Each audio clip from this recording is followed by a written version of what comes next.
Hello there everyone, thanks so much for tuning into Sims Workshop. I hope you're all having a wonderful day. So, today we're going to be reviewing Big Little Spells by Hazel Beck. This is the second novel in the Witch Lore series.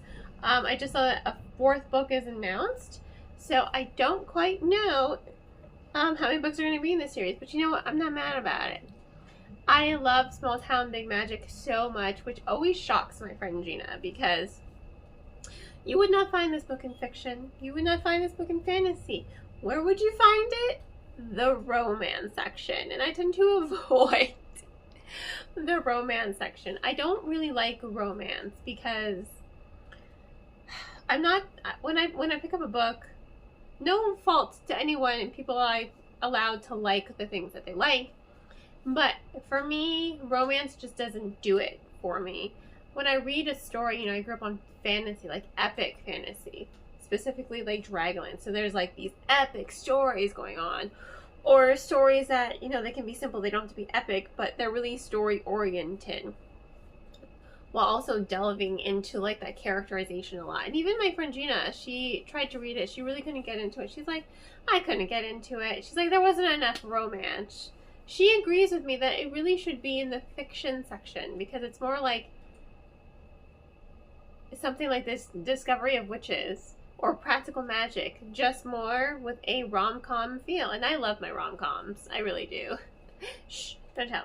I do like a good rom-com. You know, I love watching rom-coms. But when it comes to reading, I prefer books with a little more to it, you know. I'm just not here for the romance. It just doesn't do it for me. So, yes, I know I always roll my eyes when I talk about romance books. This is me eating my words because I actually really do love these two books. And I think this was such a great follow-up to the first one because the first one followed Emerson, Rebecca's sister. And now this one follows Rebecca. And, you know, she's brought back to the town after the events of the first book. She's like, oh, shit. She's like, I really don't want to mess with the Joywood Coven. I don't want to mess with them. But her sister and her friends and even her love interest kind of push her to it. And they're like, no, you don't understand. Joywood Coven is corrupt. And you and your sister are like the new OP witches who can save the world.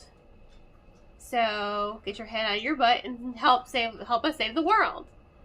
And the challenge is, you know, the Joywood Coven. When the sisters came of age, they erased Emerson's memory. So she has no memory in the first book that she was a witch. And then in this book, you discover, you know, they stripped Rebecca of her powers and also exiled her. So she wasn't able to come back to Saint Cyprian. But now she's back. So the challenge is now like, okay, prove us wrong. We're going to set you up with a couple challenges. And if you prove us wrong, well then, okay, we'll eat our words. They're corrupt, obviously. They're evil. And so she comes to this realization. She's like, oh, hell. All right, I'm going to really do this. I'm going to do this thing. She's fierce. She's fun. She's a smart ass. But I love that about her. I like how you have this really different perspective versus Emerson. You know, you can see how these two sisters balance each other out. Because Emerson's all planning, organization. We need a plan. We're going to get this. Very, you know, kind of prim almost. Whereas Rebecca, she's all tattooed up and pierced up, and she's just like kind of hippy dippy, and she's a smartass. But ultimately, I love that about her. I love how you can definitely see that these two girls are sisters, especially in this novel, because they have to find their way back to each other. Again, one had her memory stripped, one was exiled for 10 years. So they have to reform their relationship. So you have a really good sisterly bond moment in the story. And she also has to reconnect with her friends who she hasn't seen in 10 years. And she's reestablishing this found family element as well.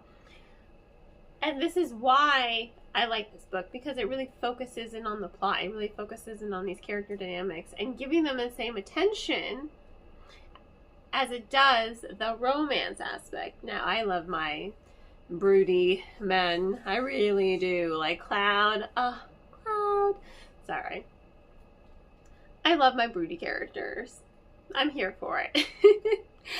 So Nicholas Frost, I mean, I was dazzled by him myself. He is dashing, he is broody, he is powerful. He's kind of a know-it-all. He's an immortal witch, so he kind of does know it all. And no one in a town really trusts him because in order to become an immortal witch, you must have sacrificed something very precious to you. So he doesn't tell anyone what. So he's kind of like taboo for everyone. They're just like, no, don't trust him. Don't talk to him. Like, stay away from him. And she's like, yeah, no, he's the one who can help me become a powerful witch, and he's super hot, so I'm gonna go hang out with him. And she does, and it's great. I love their banter. I love that instead of being the naive teenage girl who was like hopelessly crushing on him, she's now like, she is fierce. She's in his face. She challenges him. And when they do explore that romantic interest and develop their relationship, it fits, it works, but it also doesn't take away from the story. In fact, it adds to the story. It doesn't take away from the story. It doesn't take away from those character dynamics. And that's what I really appreciate about this book. Those are the type of romances I guess I like. It doesn't need to be the core part of the story. It just has to exist. I mean, I'll read books. A lot of young adult has romance in it. But, I mean, for me, I can't have it take away from the story. I can't have it take away from the plot. I can't have it take away from that character development. In this case, it adds to all of that because the authors they slowly built up that romance throughout the novel with the banter and the in-your-faceness and, you know, reestablishing Rebecca in her hometown that she's been gone from 10 years. So I really appreciate that from the storytelling.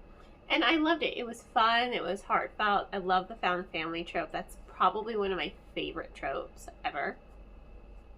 And I love I like I said, I love a brooding man. I really do. Which is funny because my husband's not really broody at all.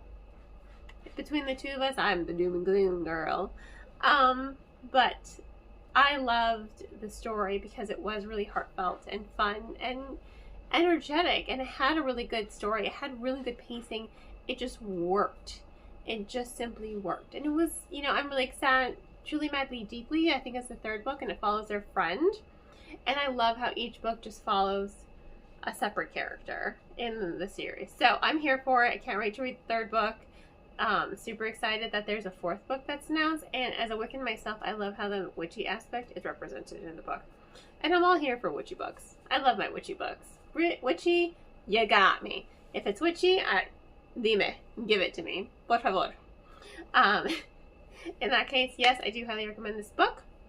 I think I have to give it a 4 out of 5. Maybe a soft 4.5 out of 5, because I really don't have any complaints about it. You know, I really don't have a lot of complaints about this book. So yeah, 4 out of 5. Of course, as always, I will include links in the description if you do want to check out the book yourself. On that note, please don't forget to like, subscribe, and share with all your book loving friends.